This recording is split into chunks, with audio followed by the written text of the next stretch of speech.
All right, for the second video on Rift's Dimension Book 7, Megaverse Builder, we're going to spend the majority of this segment talking about the new shifter, where it's probably almost going to be considered a deep dive. Now, Francois Rocher says it's really no change from the shifter in the rules or the Rift's Ultimate Edition. I don't know the years that the books were written. You know, the original Rifts, I think, was 1990. Rift's Ultimate Edition, I don't know. This book, I think, was 2004. So I don't know the timeline of those events. So that might be true, especially if Rue came out after this one. But with that said, the point that I'm making is we're going to spend a bunch of time looking at the shifter because I know Heathen Dog hates the shifter. And if you think you have a reasonable argument, you better come prepared for it. But if you think you have a reasonable argument as to why the shifter is not a horrible time bomb waiting to happen and is a viable character class, I think you should put that in the comments of this video. But until then, we're going to look at the critters. We're going to look at O.C.C.s and whatever else comes up in just a moment. Role-playing games thrive in fantastic worlds and at inclusive tables that embrace these core values for the most positive gaming experience. Donate to the Wounded Warrior Project via the link in the description below to help honor and empower our wounded heroes. On Thursdays and Saturdays, watch Heathen Dog's Dirty Casuals play multiplayer video games over on Twitch. On Sundays and Fridays, join us for tabletop role-playing game content on both YouTube and Rumble. Finally, please take a quick moment to like this video and share it with both your friends and on social media. If you have not done so, please subscribe to Legion of Myth and activate that bell icon to receive notifications of new content. All right, I'm going to address something that's kind of from the last video. Where is it? I hear what you're saying, weird guy. That would be a Friday thing, not a Sunday thing. One of the things that I'm very kind of adamant about is we're not going to cover things that are too indie. Let's put it that way. But on Friday, sure, Victor can come on anytime to talk about his stuff, but it's probably not going to happen on a Sunday. Now, with that said, all right, Rift Universe or Megaverse Universe, bigger than a universe. It's not uni, it's Megaverse Builder. Let's go look at some of these phase spiders that we've got here. D&D fans will know what I'm talking about because doesn't that look yummy? It looks like Daddy Longlegs got an upgrade. Imagine an evil, huge, interdimensional intellect devourer. It sounds like a great time. Yeah, that's pretty much what that is. It's the Cerebellus demon. And the main thing about these brain bugs is that what they like to do is they like to grab you, break open your skull, and eat your brain for your PPE. They'll suck your brain out through a straw. You just can't. There are other ways to get my PPE. Asking nicely might work. Not for these guys. So, I mean, they're 20 feet, so they're pretty big. Weigh 2 to 4 tons. So they're pretty much just going to break your skull. Oh, hold on. Let me make sure. Yeah, okay. They can steal your memories and skills. Of course. Interestingly, though, they can't steal your magic, your spells. Oh, well, that makes sense. I mean, if they're not spellcasters, the knowledge would be wasted on them. Okay, so I want to just say I have to backtrack here. I'm surprised. The pedantic people in chat are probably already cursing me out for that. No. I made a mistake here. They steal your memories and skills. They steal your information. They cannot steal PPE or ISP. Oh, pardon me. I got that wrong. But yeah, they take you. As far as you're concerned, you're dead. That's really all that matters. Well, I died after my skull got ripped open. So, you know, whatever they do with it after is not my concern. Exactly. Now, the possess others, they can take possession.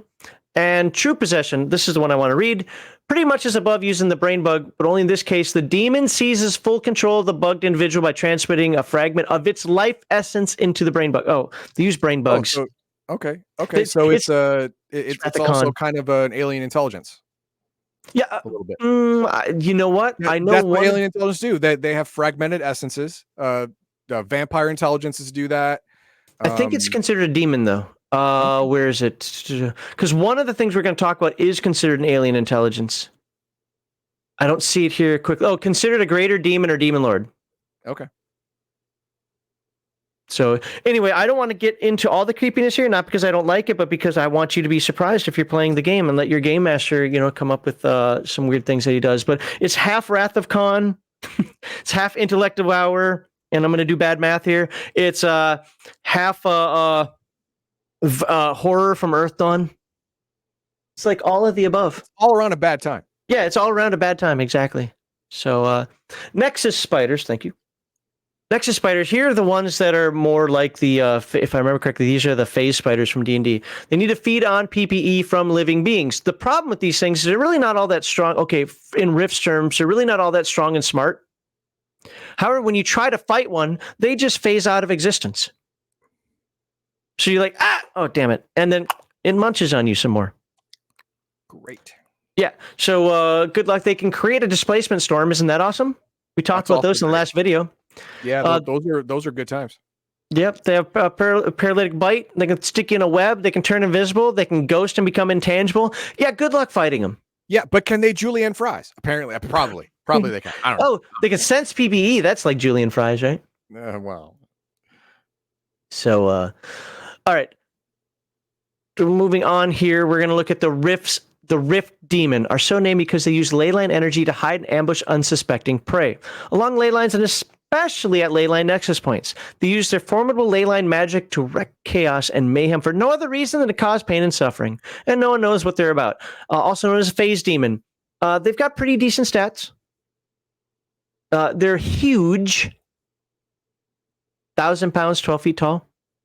Where's the impervious to dimensional storms? Sure.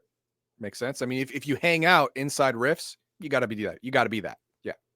Natural magic abilities. Sure. Turn PPE into MDC. This was the cool part that I wanted to find. I don't like that. Stolen from living beings can be turned into, so it has to be stolen from you can't just take it from the ley line, can be turned into MDC for the Rift's Demon at a ratio of 5-1. So if I suck 20 PPE from Heathen Dog, I get 4 MDC. Great. Attacks per melee 6, RCC skills. You can see on there, etc., etc. Nexus Maw is not native to any known dimension. It lives in its own little pocket dimension, and like the trapdoor spider, it opens a rift and latches out with its enormous tentacles to strike. There's a picture of this in a moment that I can't wait to show. To strike it. Does it look anything like the Star Wars Sarlacc? Because that's what it sounds like. It's a space Sarlacc, yeah. Yeah. Okay. That's great. That is very Cthulhu-esque. I like that. I like that. Majority about evil. Okay. Nexus Maw can think is where there's one more paragraph in here I wanted to look that talked about how it grabbed people, but I don't see it here. It's huge. It's 200 feet. 200 feet, but that's pretty big when you're not.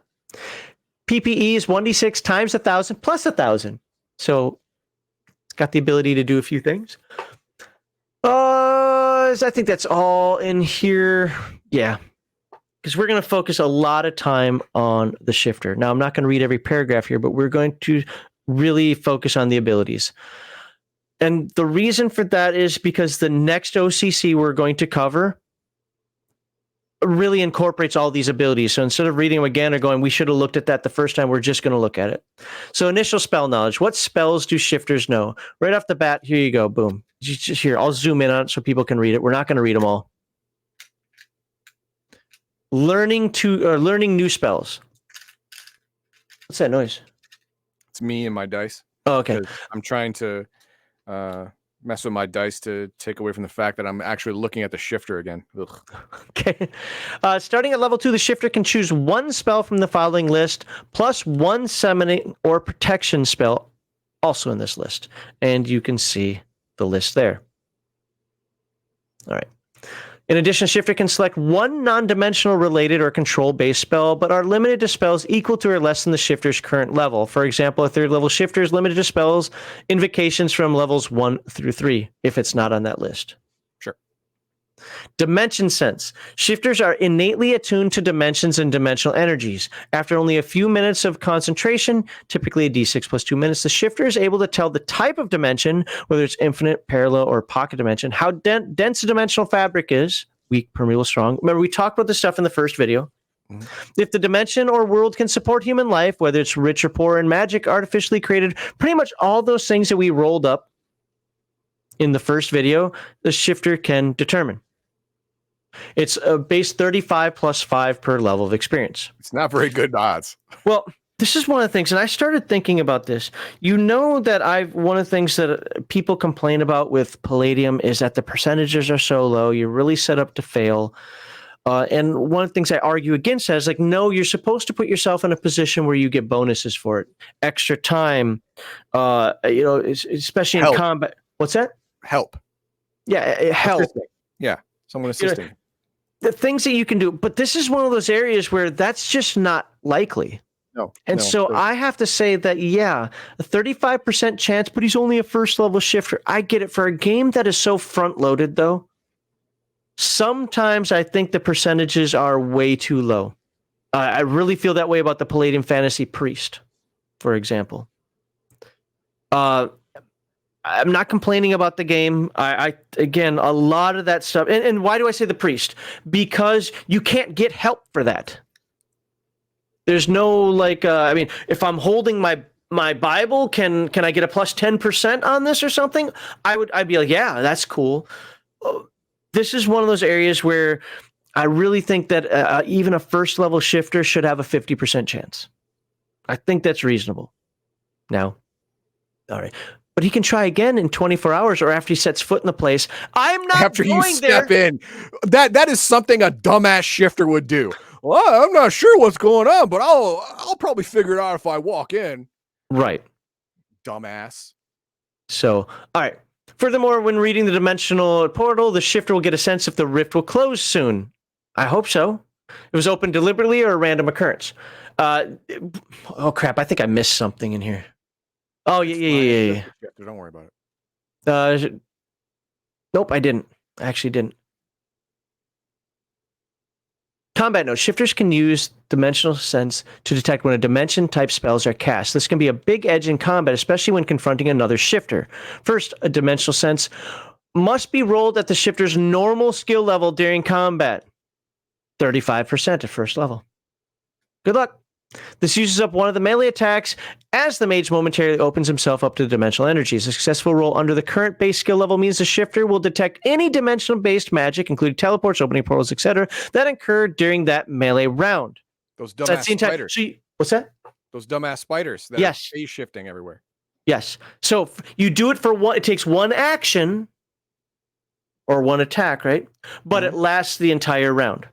Okay. So let's just go to the example because that'll help better. If another shifter is trying to escape by creating a dimensional portal or reopen gateway spell, the shifter senses it and can try to redirect the magic by overriding it himself. This requires both mages to roll a d20. High roll wins. Defender wins ties. So the defender in this case would be the person casting the spell because the attacker is the one trying to shut it down. If the shifter's roll is greater in this magical duel, he wins and can alter it to close or lead to somewhere else or to remain open so he too can go through it. But to do any of that, he must also spend the same PPE to override the dimensional magic and for the spell to do as he commands. So basically, you are, I won't say recasting it, but to thwart. So Heathen Dog's trying to cast a spell. Let's say it takes 20 PPE. In order for me to affect it, I also have to spend 20 PPE. If you fail the spell, you only spend half. So open rifts. Shifter's most powerful ability is to open dimensional portal to practically anywhere. This is Heathen Dog's favorite ability. Yeah. This is done using one of the starting dimension-based spells. Dimensional portal, 1,000 PPE. Or reopen gateway, 180 PPE because, you've been there, or actually, because it was recently opened. It already happened. Yeah. There's still remnants of magic there. You don't need as much. You're reopening the wound, so to speak. But can only open the portal to wherever the rift went last. However, their sensitivity to dimensional energies, frequencies, and vibrations is such that the character can perform these magic spells at half the usual PPE cost via the special ritual of meditation and focus known only to shifters. This ritual takes 1d6 times 10 plus 15 minutes. So was it so 25 to an hour and 15 minutes to perform, but also means the shifter can open a dimensional portal to almost anywhere provided he's sufficient PPE. We don't care about the rest. Communication rift. Now, this was new to me. If this is not new, that's fine. I'm not a rifts guy. Heathen Dogs probably be like, this has been around everywhere. It was not new. Okay, that's fine. I don't remember this, though. Okay. A shifter is able to open a micro rift just small enough to send a message or a small familiar through. This is typically how a shifter contacts alien intelligence. Why are you contacting an alien intelligence? Because they're also witches now. Oh, okay. They can make pacts. Well, yeah, we're going to actually talk about that in a bit. I do know about the Just pacts. another level of danger for your group. Caveat to that. The rift is pretty stable unless open. Unless open on a nexus point is no larger than a grapefruit. But if the demon on the other side decides to get a hold of it, the demon has the possibility of making it wider and coming through. By the way, on a nexus, the shifter is gambling that one, an alien intelligence will not gain control and open the rift further. There it is. It will. And two, that natural events such as ebb and flow of the ley lines do not force the micro rift open any further than desire to create a full-blown dimensional gateway between the two locations. It will. It will. And this is where I think the book does a good job. We're not going to read the cost and duration and so forth. Success ratio. There's a part in here that I want to read because I don't know if it's in the main Rifts book, and this is where I think it brings the caveat. Okay, let me see. Nope, it's not here. It'll be a little bit later. Okay. So here's is it done if the creature does not become subservient? Okay, be in the summoning side of it. Here's dimensional teleport home. You can teleport home. Who cares? Sense rifts. The shifter is very sensitive to rifts. You can sense rifts. Familiar link. This is you can link yourself to a small animal. Basically, you have a familiar. Send them through the rift. Yada yada. Like a witch. What's it? Yeah, witch. Summoning. The shifter can summon supernatural beings similar to the spell Summon Greater Familiar. Again, my understanding is this is part of the main. I remember this being part of the shifter. Yeah, this is part of the Rift's Ultimate Edition shifter. Okay. It was a summoner in Palladium Fantasy or earlier Palladium books. It was a summoner, but Kevin just rolled it into the shifter. Well, probably because the shifter first could only open up rifts and couldn't really do much else, and needed something more. I don't know. Save versus omission, don't care. Okay, characters with the MA of 20 or higher will usually have an easy time winning the Battle of Wills when the supernatural being is initially summoned. However, there are additional tests of dominance in which an extremely high MA might not help a great deal. The point of this is you want to, in order to get something to follow your bidding, you want a high MA. But doesn't that make sense? That's the whole point. It's trust, intimidate. Yep. MA, it just makes sense. I want to get to the part where we all get screwed. If the creature does not become subservient, it will be agitated and hostile, and thanks to the communication rift, able to use a tiny portal to dimensionally teleport to the shifter's location. Oops. Even if the creature does not possess that ability. The only way to stop this from happening is to close the rift. But no, hear this out. The only way to stop this from happening is to close the rift before the creature uses a one-way portal. So right now, everything looks against the shifter, right? Yep. Here's the rub. As a rule, the foul being will indicate its anger, which should tip off the shifter to end the conversation and close the rift before the creature realizes it. I liken this to demons can't hide their evil nature. Sure. A shifter, very similar to the Nethermancer in Earth Dawn, understands these beings. Understands if a demon is being manipulative or a devil, or is it devils that would be manipulative, or just outright angry and be like, nope, done. So here's the thing for me in this one. Is it potentially a ticking time bomb waiting to happen? Sure. But I kind of think it's a crappy game master that has the devil at every point or whatever monstrosities on the other side at every point beat the shifter. When it's the shifter's job to know how to do this, I very much liken this to the Nethermancer out of Earth Dawn, who, sometimes plays with things he shouldn't and sometimes goes crazy because of it. That absolutely can happen. Now, I'm not saying that every time the shifter should win. It's initiative. If you keep reading, if the creature makes the move first, it appears in his lap. Otherwise, roll initiative if both decide to act about the same time. High roll win. If that's the creature appears a split second before the rift is closed. Mm-hmm. The point being here is the shifter has a chance. He isn't always brain foogled simply because he made a bad, or not bad, but simply because he got some jackass on the other side and he couldn't talk to it properly.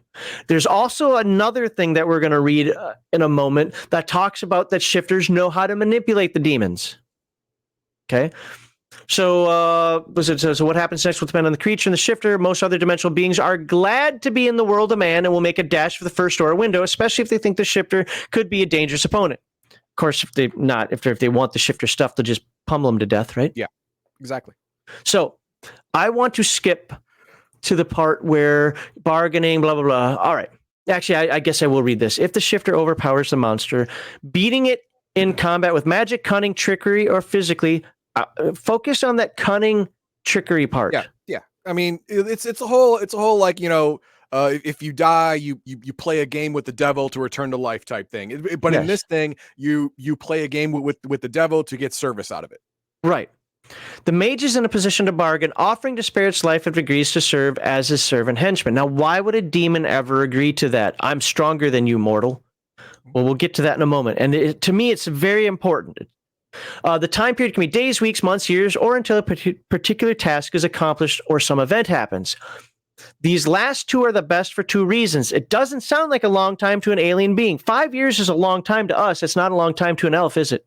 No. Or how about a demon that lives maybe immortally? All right. I liken this to, it could seem like an afternoon, to a demon 5 years to him, where to us we age. And two, most supernatural beings are cocky and assume they can accomplish whatever task or condition quickly. Hubris is a thing with extra dimensional creatures, demons, angels, etc., only to find themselves stuck in servitude for years, even decades. Similarly, the shifter may request a difficult or deadly favor of the monster, but in exchange for its own life. Demons and supernatural beings are used to being bullied. I love this section here because, again, this doesn't mean the shifter wins, but it gives the player an out and the game master an understanding, like, you know what? Okay, yeah, the shifter's acting like a douche nozzle, but guess what? Demons are used to being treated like that. So shifter demanding a quick answer, else he'll deliver the death blow by the count of three, is pretty much what these violent creatures are used to, and so the monster will make a quick decision. It's life for them. As you might guess, life is preferable to death, so the demon or monster usually agrees to the shifter's terms. To seal the deal requires a simple pact, which requires a supernatural being to sign a spark and blood, blah, blah, blah. And no matter how you sign it, it's real. Okay? Many shifters deliver, where is it? Is it here? Supernatural being, lesser creature, magic come through the rift, pretends afraid, so it attacks him. Nope, that's not what I want to read. Duels, off channel. Suggested limitations and conditions. General rule of thumb is the shorter the time the monster must serve the shifter, the better. Under a year, under 6 months, even better. This way the creature doesn't have time to get bored or worse, learn to despise its shifter master. On the other hand, a shifter caters to its monster's base desires. Again, this is important. And instincts might make a lasting friendship, especially if the two have the same alignment. And when it is time to let the creature go, it may stay at his side as a willing henchman. Yep. I'm not saying do this all the time. What I'm saying is do this never, ever, because in the Rift's Ultimate Edition, there is almost a 0 chance where you get a good guy supernatural creature on the side. Almost 0. So if you be buddy with this guy and make him like you, you got to be doing some vile stuff, which is going to shift your alignment, and your party's going to probably leave you at best or kill you at probable. Depending on your group, yes, I agree with that. Keep the number of demonic minions under 5. 2 or 3 is better still. Demons and most supernatural beings are mean, vindictive, aggressive, and competitive by nature, but you can use that against them also, and we'll get to that in a moment. Furthermore, they're used to a hierarchy that is maintained by brute force and intimidation. Thus, if there are more than one, there's friction between them. This can be minimalized by giving them titles or ranks in specific jobs. Feed the hubris. For example, Grunk, the Galubul, is designated the shifter's right-hand man or servant number 1, and the others are told they obey him or else. The Shadim is told he is the team's scout and enforcer, and that it is his special job to seek out the shifter's enemies and slay them, as well as defend him and the hide at all cost. The importance and prestige of this job are impressed upon the demon. Likewise, the Lasse, I don't know how to pronounce that, is explained. His role is is explained his role and how important he is to the shifter, while the ghoul is beaten and told to do as he's told or suffer the wrath of the others. Most bands of demons and monsters need a whipping boy to push around because he's beneath them. If you set up a hierarchy like this, I can see this working. Again, evil acts aside. You're making yourself Skeletor. Is what you're doing. You're pitting all your minions against each other, keeping all these plates spinning. You have to spend all your time doing that, or else someone's going to shiv you while you're sleeping. If I say, Galu, you're in charge and everybody must listen to you, well, if somebody doesn't listen, what I do? Whatever it is you demons do. And by the way, just beat up the ghoul to make everybody happy on occasion. Obviously, I'm not going to go through a full role-playing session here for a video this length, but the point being is you can work around the instant, oh, this is just a bad thing. This is just going to end in failure. It doesn't have to end in failure, but you do have to have a smart shifter and somebody who knows when to say when. Okay, this is getting too hard to control. Send these weirdos back. How many players do you think can handle this? How many players have you met that can handle this? Probably one hand. One hand, yes. I put this in the same category as Kender. Everybody wants to do it. Nobody does it well. No one can do it right. Exactly. I've met one person in my life that can play a Kender the way a Kender really should be. Innocent. Innocent but fearless. Not just as a conniving excuse to be a jerk. I'm not saying everybody should play a shifter. What I'm saying is that in the right circumstance, in the right group, in the right game, it can be done, but if the shifter, it's one of those classes that you can't mess up. We haven't even gotten to the real bad part yet. Yeah. Okay, anyway, let's as good as this may sound, over time, favoritism, jealousy will appear, and one of the lower-ranked demons or a new addition to team will try to usurp a higher position for himself, usually through treachery and murder. Furthermore, discontent may lead one or more of the underlings to betray, at least cheat the shifter master at the first sign of weakness on his part. Again, you have to balance this. You have to red pill yourself. You have to stick to your frame, because if any of these sense weakness in you, you're going to get shivved in your sleep. When something, and I want to read this sentence for Heathen Dog. When something goes wrong, they seem surprised as anyone else, but only the lucky and fast-thinking shifters survive to make their mistake. So none of this is to say, oh, okay, shifters can do whatever they want. It's an easy class to play. All I'm saying, what my point in here is that there is a methodology you can use. It's risky, but it doesn't guarantee failure. That's all I'm saying. High probability. It's up to your group to determine if you want to deal with that or not. Yeah, why would any of your party want to deal with this nonsense? I don't get it. Because it's fun. Great in a fight, sure, but it's a fun balance. But to be fair, I'm the type of person that doesn't believe any magic should be free. I like Forbidden Lands style magic, where every single time you cast a spell, something can happen. It doesn't have to kill you, but something can happen. It's just my preference. I don't like free magic, so I like a risk reward. I think that the risk is too great, to be fair. To be 100% honest, I do think the risk is too great, still. But it's like, let's use the Nethermancer, because, again, if you don't know Earth Dawn, I apologize, but Heathen Dog, the Nethermancer has a risk of being horror marked a lot. Right? In Earth Dawn? I wouldn't say a lot, but much more than anybody else, yeah. Well, much more than anybody else, and by doing his job, he plays with things that he probably shouldn't play with. The risk is always there. If you do it enough times, eventually something bad's going to happen. Yeah. Now, you can mitigate it to the best of your ability. I think the Shifter is worse than the Nethermancer in that regard. I fully mean that. But I can see this being something interesting and fun to play, and I think a good game master can find the balance. What you need, though, more importantly, is a good player. Yeah. Not somebody who can rationalize BS, but somebody who thinks things through. That's really what it comes down. This class is not for everybody. Wants to play a political minigame. Sure. Yep. Yes.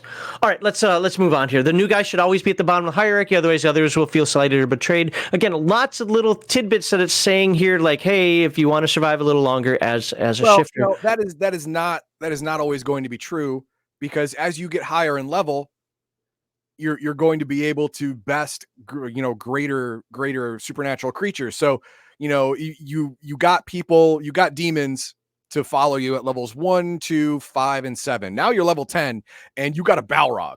You got a greater demon, and you beat him, and he's now. Yeah, but I think by then you would have got rid of your little other minions at some point. You don't keep them forever. Now, even if they turn on you, they're not a threat. Just keep them around. Who cares? Yeah, I think I could be wrong, but in reading through this, it just seems to me that the intent is for you not to keep them forever. You keep them for the 6 months. You collect them like baseball cards because they will break free if they're around long enough. They will break free, and they have a 75% chance of being pissed about it. It's not great. I would, you know what I'd like to do? Because I'm reading the chat and what's going on. I would love to just spend a half hour or hour talking with Kevin, specifically about the shifter, the witch, and the summoner. I spent 15 minutes yelling at him about it, but probably a good thing.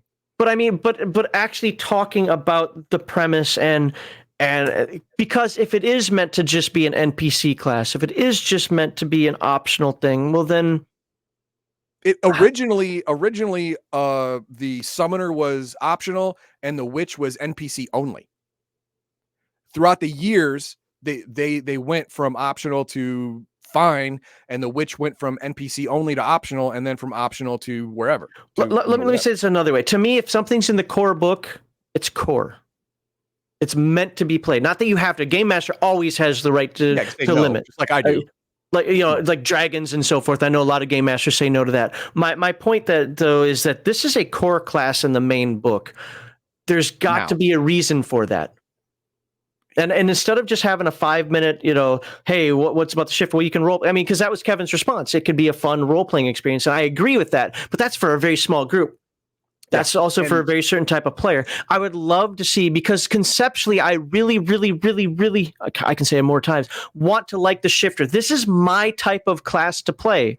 But Heathen Dog is right in that time bomb is too great. I want it there. You have to be a spectacular player to keep juggling all these balls all the time without dropping them and having them go off like grenades. Right. Well, let's read E here. Let's read E here, and then we'll move on. Other creatures like the Black Fairy, Witchlings, Broadkill, and many others may be enticed to work for or serve a shifter for the promise of revenge, power, wealth, or coveted magic item. They're also vulnerable to blackmail, intimidation, trickery, flattery, and power. Most of these creatures are impressed by power and willing to serve the powerful as long as their master, and by association, is able to retain that power.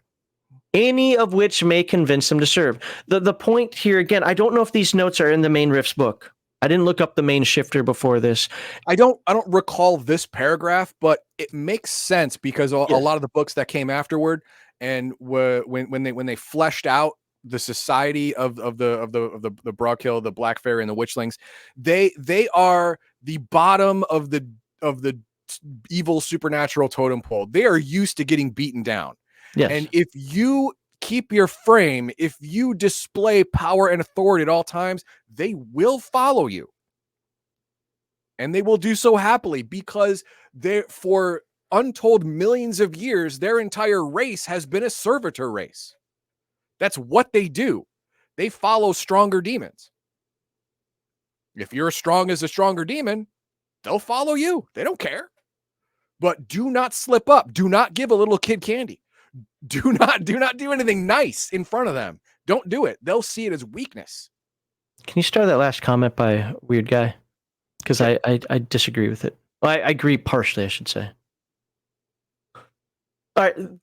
My whole point in covering this, I don't know how different it is from the main shifter, is to show that at least in this book, it talks about, no, this can be done.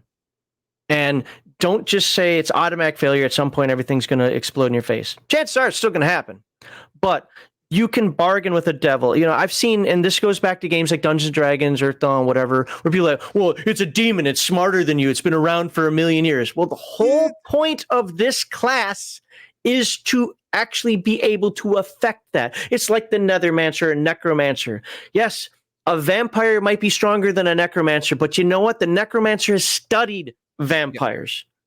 Yeah. Actually, this all ties back to the idea of biological imperatives. Yes. If you understand the species that you're interacting with, how it thinks, how it will react to certain stimuli. You can goad it. You can push it to a conclusion that's favorable to you if you understand how it thinks. And each species thinks a certain way. Dwarves think differently than elves. Elves think differently than humans. Humans think differently than demons. Shifters understand how demons think. That's your only edge. Yeah. It may be smarter than you, but it can't fight its nature. Right, exactly. It has bioessentialism. And then we get to F. Yeah, well, exactly. Never show weakness or else, and that's true. So, and there's another comment I just saw that I'd like you to star. Michael Mammoth, where he says you can play a shifter without being a summoner. We'll get to that too. That's okay. Link to the supernatural. Now, this is the pack side of part. Yeah, this is the part that turns you into a warlock in 5e D&D. Yep. But I'm only going to focus on one aspect of it because we've got to move on. Gods of Light. Good luck. Well, there's a reason why. Well, you can actually seek it out. In this book here, you can seek out who you try to talk to. Okay, in the main book, you can't. Even the Rift's Ultimate Edition, you cannot. So it's if you have this book, then you got a shot. But if not, then you don't. While the Pantheon of Light is well established in the Palladium world, it's less established elsewhere and may, as a general rule, include any deity who is of good alignment and or champions good causes. Fine. So you could find a demigod somewhere from a dimension or something out there that you might be able to connect onto. Shifters choosing to form a link with a god of light will be expected to cease any association with demons and other evil beings, to avoid engaging in acts of slavery, and to follow the path of light, goodness, and order. If the shifter complies and proves to have a solid moral foundation, read unprincipled or any good alignment, he will be rewarded. Bonuses. The initial link provides 4d6 to SDC, plus 5d6 to PPE, and the ability to turn dead as per the spell 3 times per day. That's just an innate power. Yeah, that's just what you get on day 1. Yep. Should the shifter prove his or her good intentions, that means you actually have to do something, and honorable behavior. At 3rd level, the shifter is granted a total of 6 new spells selected from levels 6 through 12, and the ability of healing touch. Basically, a paladin. Yep. Since the shifter is not a priest, the character does not have unlimited access to the god's divine power and has to draw on his own PPE reserve at a cost of 5 PPE. The shifter can heal, at a cost of 5 PPE, the shifter can heal 1d6 SDC or hit points. For 20 PPE, you can heal 5d6 SDC or hit points. 1d6 MDC. So you can heal MDC for 20 PPE. For 5, you can heal 1. What's that? I mean, you could bring, for 5 PPE, you can heal 1 MDC. That is enough to bring someone conscious, at least. Yeah, fair. Maybe. A good shifter who's proven himself is also granted additional 3d6 SDC plus 1 to spell strength and plus 1 to save versus necromancy magic and plus 2 to save versus horror factor and possession. On top of, by the way, the plus 2 that a shifter already gets above. Yeah. Penalties. Any allied shifter who turns to evil will be stripped of second tier bonuses. So that's he's down here. But retains the first batch and is haunted by feelings of guilt and remorse for his evil ways. Oh, see that the god of light still keeps that minor connection there, so he can send bad dreams to you until you like fix your ways. Other things that you can bind yourself to are demons, obviously, gods of darkness, devils and devils, vampire intelligence, nature, spirits and deities, warrior god, elementals, god of magic, and so forth. Yep. I have one complaint about this attribute requirement. Where's the MA? Exactly. Yeah. Thank you. Thank you. You can be a shifter and fail all the summoning stuff, fail all that crap, and you still can be a shifter. I don't get it. That IQ should be replaced with MA. Because if you have an IQ of 12 or higher, you probably won't be a shifter. If you have the choice and you're that smart, you're gonna say no. But if you have an MA of 12 and an ME of 12, it might look good. It might look a good I'm going to disagree with you on the IQ thing. And the reason is because a lot of smart people go down bad rabbit holes because they have low wisdoms. But it's the can versus should thing is also high. So that would give you some some insight into that. So I'm yeah, still but going to stick with in a world with rifts and dimensional portals, somebody's going to study them. They have to. They basically have to study them, whether scientifically or magically. Somebody's got to do it, right? I mean, again, that's the Nethermancer concept. If we're going to defeat these horrors, somebody's got to study them. I guess that's me. Yeah. Laura, this one's a new skill. Study of various dimensions. Those knowledgeable in the skill have studied several different dimensions and will know such things as Hades is the home to demons and what demons live there. Wormwood is referred to as a living planet, phase world, blah, blah, blah. We spent a lot of time on this O.C.C. I knew I was going to do that, so we're going to just kind of move on. Okay. There are two new spells, although apparently they're in Rifters or something. Hold on. I thought it was just demon. Two. Yeah. Expel demon or devil. I'll let you read that on the screen there. Basically, you can poof out a demon or devil, which is also a little bit helpful when it comes to the fact that you're dealing with these things and they're going to go rogue on you at some point. Just get them out. Hey, did you look at me sideways? Poof. Right. And then teleport self, which is basically a Heroes Unlimited spell. Yeah, just when they do try and shiv you in the back, hopefully you can get the spell off and poof yourself away. So, again, a couple of little tools in here that I thought made the shifter not fully, but more viable. But the problem is it left out a lot of the downsides from the Rift's Ultimate Edition book. It did not even talk about the odds of them breaking free from a pact. It didn't talk about what the supernatural being you made a pact with through that little portal thing that gave you power like a witch, what it wants from you. And how I skipped some of that. I did skip some of that. Where's this? It's dire. This whole thing to link to the supernatural, we didn't read this. But let's just read. There's a part in here about sacrificing. Shifter makes a deal. Okay, this can be anything from sacrificing a life to recruiting new members for the being to establish additional links and stronger. Like the good guy would probably say, "Hey, go find me followers." Yeah. The good guy would say, "Hey, go find me followers." The bad guy would say, "Make me a cult." Or kill babies. Kill babies and drain their blood into a rift for me. Because I want that PPE. Yep. Something like that. The blood tastes like really, really nice blueberry coffee, I guess. I don't know. So this is the other thing that I look at here. And again, you Rifts folks can correct me if I'm wrong, because I'm not a Rifts player. It says the shifter revisited and expanded. To me, this means that this overwrites what's in the core book. This is the new version. Obviously optional. Game masters, do what you want. Yeah, only if you own this book. Right. Yeah, exactly. No, yeah. I agree with you. But to me, this tells me it supersedes what's in the main book. But I don't know. Anyway, God dang it! Stop scrolling. So conceptually, I like the shifter.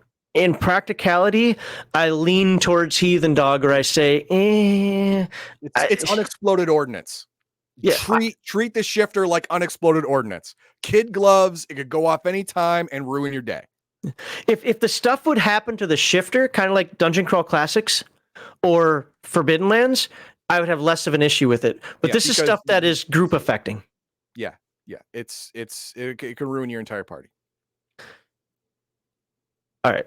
Okay. So here's the other one: the Tolkien Artifact Hunter O.C.C. Remember when I did Dinosaur Swamps and I said pretty much everything in there was a wilderness wilderness scout? This is just another version of the shifter.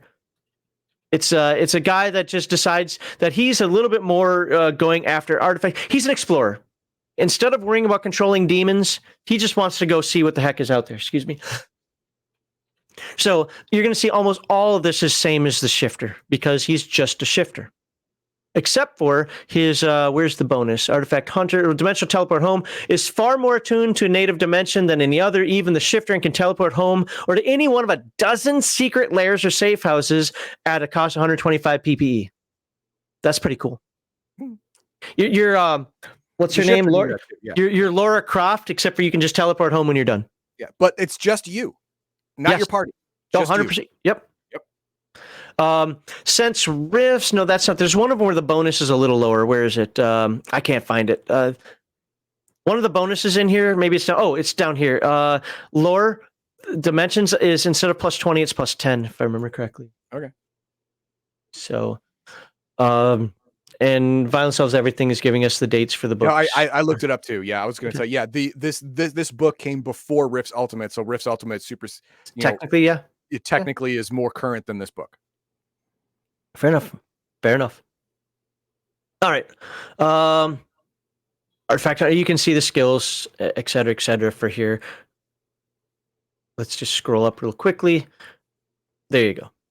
There's really not much difference between this one and the standard shifter, except for that the attitude of this one is more exploratory. And then familiars, if you want, they're kind of neat. I mean, like this right here is actually a biomechanical bird. It has hydraulics for muscles and oil for blood. All right, so it's like a technomancy familiar. Kind of. Cytoplasmic blob familiar. Thought this is awesome. You know what? I saw the blob, the 1950s version and the 80s version and the 90s version. It all turned bad. It was all bad. I just thought it was neat, man. I mean, it went for something different. I liked it. So I like things like this that are out of the ordinary. It's like the Matzian, it's Matzian from Battlelords of the 23rd Century. So you can have a Drake that's probably not smart. They turn into dragons at some point. Giant Amazon spider because no. I have a regular spider when you can have a giant Amazon spider. A Saurian biomech. Oh, you know what I want? A big lizard that's made out of metal. Yeah, I want a giant what is that? Iguana type thing. I want a giant iguana type thing that probably spits fire or acid or something. And, has armor. Got the summoning table. We're not going to go into this other than to say that hey, it talks about a lot of other books in here. Yeah, the Rift's Dark Conversion book and all stuff where all the monsters are. The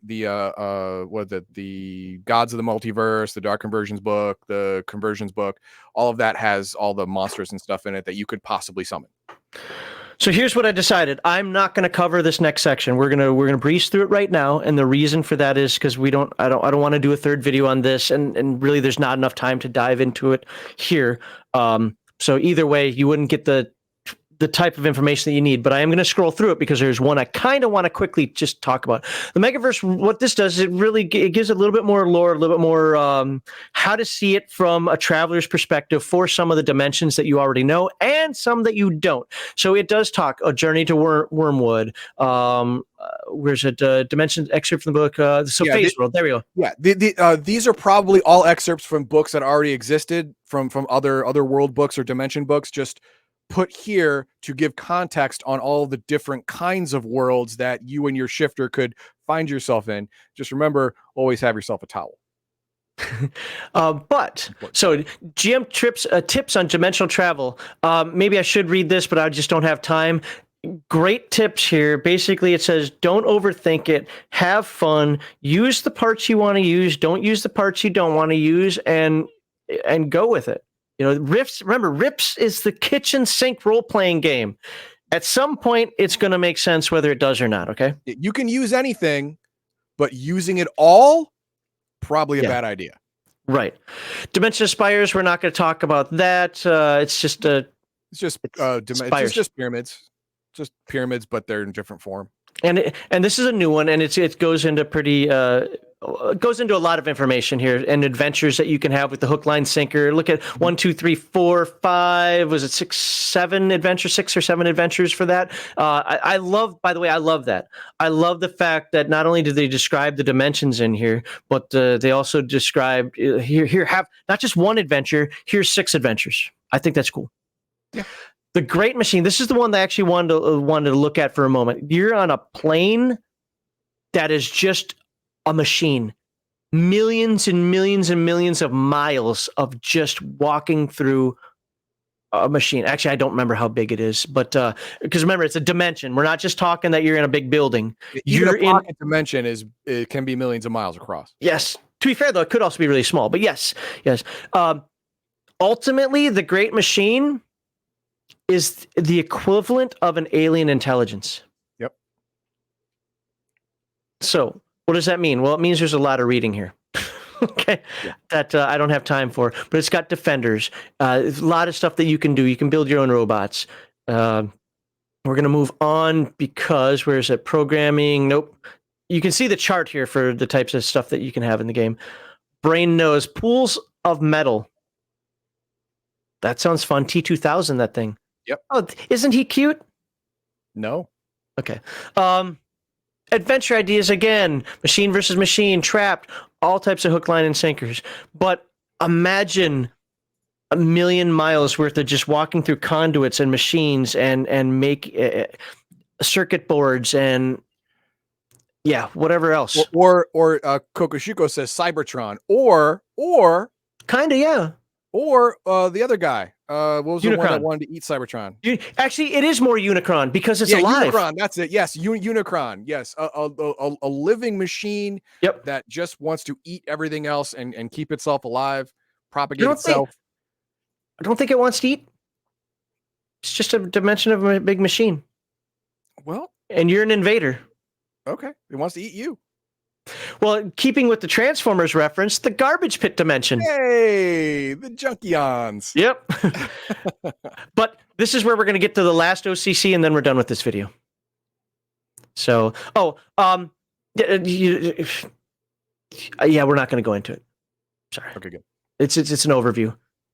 Salvage City, Scavenger O.C.C. The main thing about the Scavenger O.C.C. is it doesn't suffer some of the penalties that others suffer. It can pick up an object and just figure it out. Why? Because it's a dimensional trash heap. It gets crap from all over the place.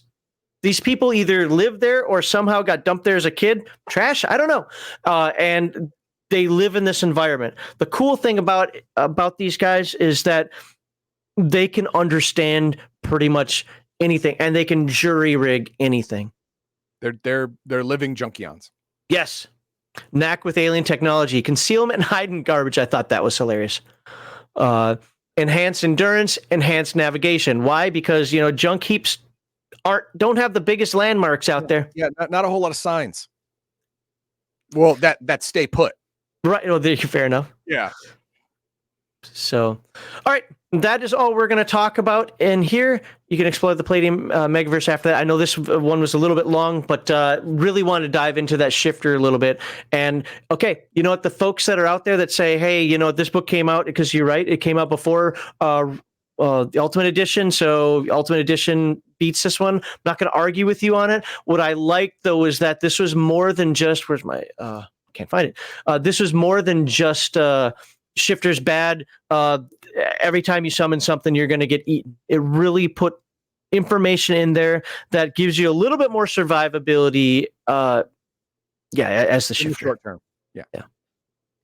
Okay. El DeLuna says, one thing the shifter lost was circle magic. My GM let me keep that ability. If you are summoning an evil thing, using circle summoning magic has the advantage to send them right back away. That's true. But I believe when they merged the summoner with the shifter, they Kevin decided to lose that circle, the summoning circle thing, because they already have the rifts.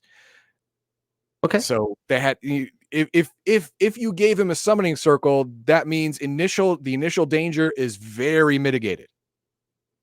Because even if they pop through the rift, they'll dump themselves into a trap circle, and you're like, ha ha, I got you now, bitch. And then you're at the strong end of the negotiation table. Okay. And Kokushuko says, okay, if a shifter is like a summoner, then they cray for real. I don't like that. Cray for real. I don't know what any of that means. Crazy. If a shifter is like a summoner, then they're crazy. I agree on that. I don't do internet speak, folks. I don't know what most of it means. I don't care. So. Shifter is like the juicer. It's not an if, but when your PC character dies from occupational hazard, you can't get around anymore. There's a problem with that. There is a problem.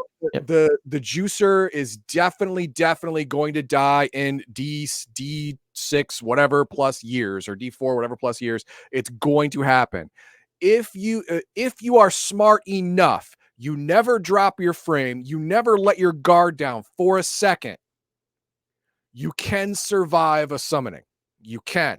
From beginning to end, you can do it. It is possible. But it's also possible to win the lottery. It happens all the time. Not to you. But not to you. So take it like that. Well, no, go put that back up, because there's one other aspect that was very much missing out of that. Already unstarted. Sorry. Okay. The thing that's missing from that comment is the juicer only blows himself up. That's true. And the summoner or witch could screw up the entire party. Right. Shifter makes good NPC like a witch in fantasy. The witch used to be NPC only when it was originally made in Palladium Fantasy. It was NPC only. And the shifter is a good NPC because, you don't want to hang around this guy too much. You want to pay him to do what he does and then have him go away. That's what I would do. I get it. Weird Guy says that list of critters that want to work with you should tell you all you know. None of those things are good guys. The vast majority of the list of things you can summon as a shifter is a problem. Well, I have a different take on that. I know you do. I know, and we heard it. It's not a problem if you come at it with a certain mindset. No. Why not use them against themselves? Yeah, they're a tool. Exactly. Yeah, the Skeletor mindset. You can do that. Skeletor only stayed in power because he had all his minions fighting each other, which is smart when you have dumbass minions like his.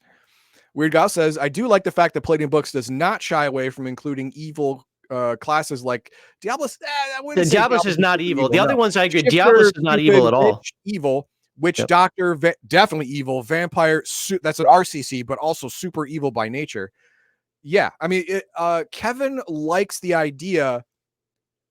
I'm going to go on a limb here. I'm going to say Kevin is a fan of when people play all evil campaigns. I'm going to go on a limb. I don't know about that, but that's my limb. I'm standing on it. The Diabolus, though, I think it's just a poorly named class. Yeah, it's a really poorly named class. It's not really evil, No, not at all. Yeah, I mean, it's evil in the same way a merc can be evil, right? It's the same way. But Witch Doctor and Vampire, definitely not good guys. You're absolutely right. Then we have Michael Mammoth says, you can play a shifter without being a summoner. That's true. You don't have to summon anything. No one's twisting your arm. Shifters can just be dimensional explorers like magical naturalists from that. Yes, you can. So I wanted you to start this one because my comment to this is the problem with what you're saying, and you guys are right. So you're giving me half of my class abilities? No, not half. You're taking away 1/4.